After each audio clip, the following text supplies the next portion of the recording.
Welcome to the Genius Factory. Enjoy the video. You start by confirming your Minecraft version and installing a compatible performance mod, Optifine or Sodium plus Iris.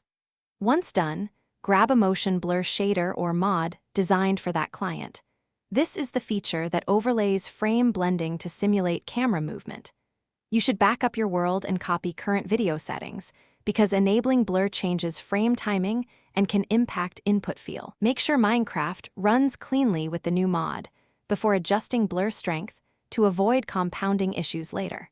You now tune the motion blur parameters: intensity, sample count, and shutter or shutter angle. These control how noticeable and smooth the effect is. Increase samples for smoother trails, but expect a heavier GPU cost. Lower shutter reduces smear.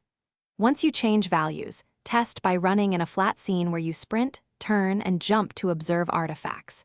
If frames stutter, reduce samples or intensity. Make sure to monitor FPS and input latency as you adjust. That's why you test rather than guessing. You finish by selecting a setting that balances visual smoothness with playable FPS, typically moderate intensity and sample count. Then enable VSync or set a frame cap to reduce tearing and uneven motion that can clash with blur. If you experience stuttering, disable resource-heavy mods and reintroduce them one at a time to isolate the culprit. One key troubleshooting tip: if motion artifacts or crashes continue, restore your backed up settings and test the motion blur mod in a fresh install to confirm compatibility. Thanks for watching. If you found this helpful, don't forget to like and subscribe.